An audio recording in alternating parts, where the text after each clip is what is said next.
Hi everyone, it's Little Blue and you're listening to my podcast, aka Little Blue, on Thursday evening, and it's not long gone 8 o'clock, and the whole of the UK has just celebrated, cheered, applauded the NHS, the National Health Service, and oh my gosh, that was one of the most incredible, emotional, wonderful things that I have ever witnessed.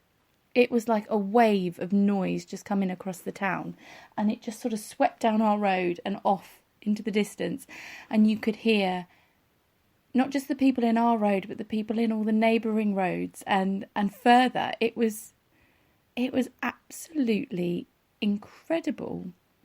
Whoever had that idea, amazing, well done. And I really hope anybody that's working for the NHS, any of the staff, any of the carers, anybody that is involved in helping at the moment, I hope you heard that, and I hope you realised how much you are appreciated, because so many people took time out of their evening. I know it was a simple thing, open your window and clap and cheer, but do you know what? We did it because we love you, because we appreciate you, because we know without you this country would have fallen and we would have lost a hell of a lot more people, loved ones, mothers, fathers, daughters, sons. And thank you so much. Thank you so much. You can probably hear I'm quite emotional about this. It's really taken me by surprise. I actually thought, as I was opening my window at about 2 minutes to, that no one was going to do it. And then I saw some of the neighbours sort of hovering around. I thought, oh, people are going to do it. And then I don't know what came over me. It hit 8 o'clock and I just let out the biggest cheer that my lungs could make. It was like I thought I was back on the stage again performing. It was crazy. Crazy, but a wonderful, euphoric, just amazing. It's an amazing moment. And yeah, if you do work for any of the key worker industries, if you're a teacher, if you're working in the shops, if you're a bin man, if you're keeping us clean, keeping us healthy, keeping us going, all the posties out there, thank you.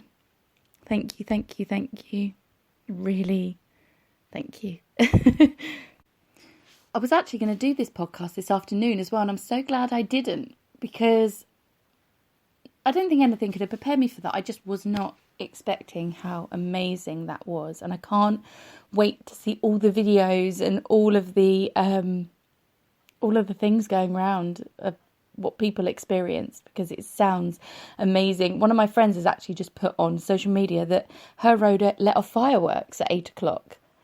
Incredible, absolutely incredible. And I'm already seeing some amazing videos just from my town, my local area.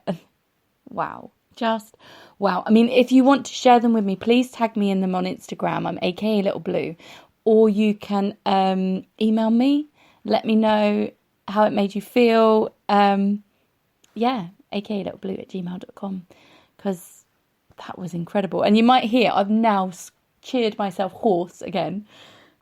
But I've got a Pims and lemonade and I am toasting to everyone. But it's probably going to go to my head because I'm feeling that euphoric right now. Wow. Just wow. I was going to do a podcast about looking after yourself and remembering about self-care. But wow. Just care in general, I think I need to talk about now. Because today has been quite a nice day for us, because I was able to pay it forwards a bit. I was able to look after people I love. We needed some bits and pieces because they were missing off our Tesco delivery yesterday. So we needed bread and we needed things for the freezer because we weren't going to be able to have dinner if we didn't get anything. So off to Sainsbury's we went. But before I went, I did text my friend who has been in self-isolation for a couple of weeks. Do you need anything? She did, got them for her, dropped them off on her doorstep, and it was nice to see her. And she was one of my girlfriends I hadn't been able to treat with flowers yet, so she got a bunch of flowers as well to brighten up her day, and that in itself was just lovely. It was lovely to see the smile on her face. To be genuinely so appreciative of seeing us was just wonderful. Not that she isn't normally, because she always is, but you know, there's just an extra, it's just like an extra dose of love and true appreciation right now, and it's beautiful to see. I also donated a massive bag of tins of like chopped tomatoes, mostly because I don't like tomatoes, but I had loads. Chopped tomatoes, tin vegetables, things like that, off to a local community fridge who have got a mobile unit who are delivering food parcels to people who don't have food at the moment. People on lower incomes usually, and things like that. So I was going to give it to a homeless shelter, but unfortunately lockdown happened, and the person who runs the homeless shelter is based in Guildford, and it's a bit far to them to come safely. So I've donated that stuff to another charity, basically. And it was a big old bag, a big old heavy bag, and we were actually about to go to Sainsbury's, and I heard someone outside my door. I was like, hang on a minute, let's stand back, let them take it. And off it went. So I hope that goes to people that really, really need it, and people are really appreciative of it. So I've done a couple of good deeds for the day, and it feels good. It feels like I'm contributing. It feels like I'm helping people. I told my parents off again today because they want to do everything for themselves. My dad's going, oh, we've got to go shopping tomorrow. How do I get in? And I was like, you give me your shopping list. I will buy it for you. I will bring it to your house, drop it on your doorstep and walk away again. And then he was worried about how he'd get the money to me. I said, you give me the money once this is all blown over. It's fine, honestly. And he was like, oh, no, it's fine. I want the walk. I want to get out. I want to see the town and stuff like this. But I have told him off. So hopefully he'll listen to me, because they are in the high risk age bracket.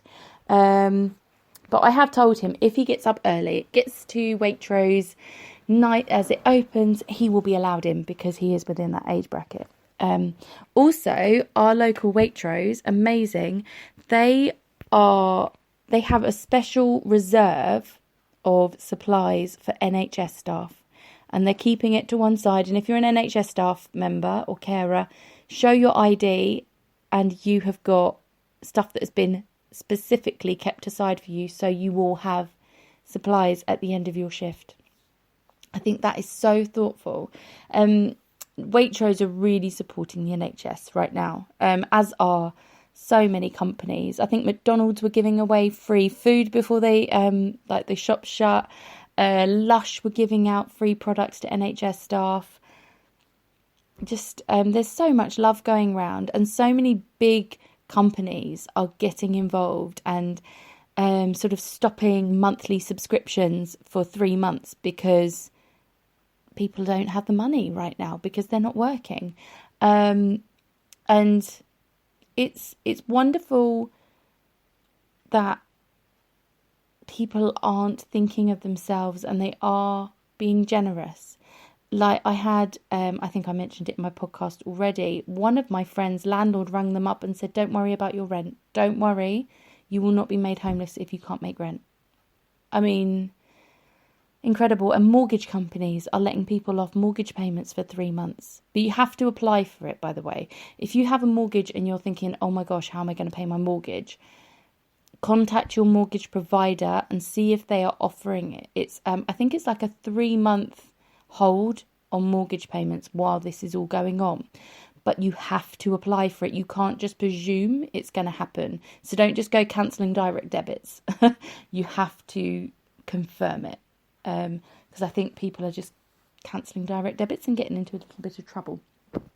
But wow, just wow. I think the electricity and gas top-up meters are doing something too. A lot of people keep sending me stuff. I haven't read it properly, but I think you can get like a thing that rolls over, so it will keep your gas and electricity going, but then you pay it afterwards, which I'm not too keen about. But I topped them up the other day, so we're not too bad. We should last now until it, and especially as the weather's getting nice and warm.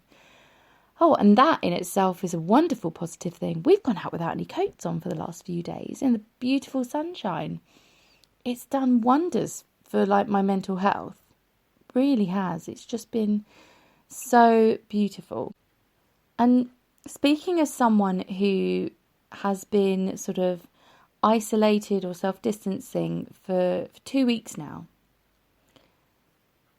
I have got past the panic stage. I have got past the this is really scary, I can't get my head around it stage. And I've got myself used to it. And I've got myself into a little routine. I've got myself into an understanding, and it's becoming almost a second nature now to not open the door with my hand, but to use my elbow or to use my sleeve. It's becoming second nature to take distance when you pass people and give people space. It's becoming second nature to not run up to my friends and give them a massive hug. That's a little bit sad, but the day that we can go and hug our friends again, can you imagine those squeezes and what they're going to feel like? Because that's just going to be overwhelming. But I'm finding I'm calmer. I'm really calm. I'm finding my PTSD is sort of, it's not actually coming into play that much because I'm at home a lot. I'm relaxed. I'm at home a lot. And when I'm out and about, I do feel like it's all eyes on you, and people are thinking, why is she out with a child or this or that? And it does come into play then. But even with that, I'm learning that, well, I'm going out to the shops. I am not doing anything wrong. I am following the rules. I go to the shops. I drop off the shopping at my friend, as I did today. And then we went home via the park because I figured there were less people there. Baby Blue could ride her scooter faster, so we would get home quicker. That was my thinking. That was my logic. We found a park bench. We took a break so Baby Blue wasn't constantly walking. She's only 4, for crying out loud. She had a little chocolate egg. And then we toddled off back home. Easy peasy. And it was great. And, we had a toilet emergency on the way home. It was quite a close call from what she was telling me, but oh my gosh, I had to try and carry her, and in the end I got her to stand on her scooter and just pull her along and run. Bless her cottons. But we saw another, I want to say 5 rainbows today, which is the I Spy Rainbow thing. So people are making rainbows. One of them was crocheted today that we saw. So you can paint it, you can crochet it, you can knit it, you can do a collage, whatever, something really creative, and make a rainbow and put it in a public facing window. So anything that goes to a path or to a road, so people can see it. And then when the kids go out walking with their parents for their daily exercise, they can see it. They can see these wonderful rainbows that are being created. And I mean, the first day we saw 4. Yesterday we saw 9. And today we've seen 5. I mean, and this is new rainbows. We've seen the same ones doubled up, but this is all new rainbows. I mean, how mad's that? And then you've got R2 as well. I haven't counted R2 within that. But that's amazing. I'm thinking of doing, because I've seen all these other ones, I'm thinking of doing something a bit different now as well. Because we just did a really bog standard basic one with just colouring in with felt tips. But I mean, that's all you have to do, really. But my mum's got one up. I've got another friend who's in her sort of 60s. She's done one. I think it's great. It'll be great for people with, like, dementia and things like that, because art and painting and colouring is such a therapeutic, wonderful thing. Get everyone doing it. Get your mums, your dads. I mean, my parents are in their 60s, so they are bored out their brains at the moment. And it's given them something to do, and they hear all the cheers, and it brings them joy. It's absolutely wonderful. So, anyway, podcast coming to a close. So much gorgeous, wonderful, kind, amazing acts going on right now, and that's what we need to focus on. We will get through this. Please stay safe. Please stay sensible, and I will see you all tomorrow for another podcast. Take care of yourselves. And keep smiling. Bye.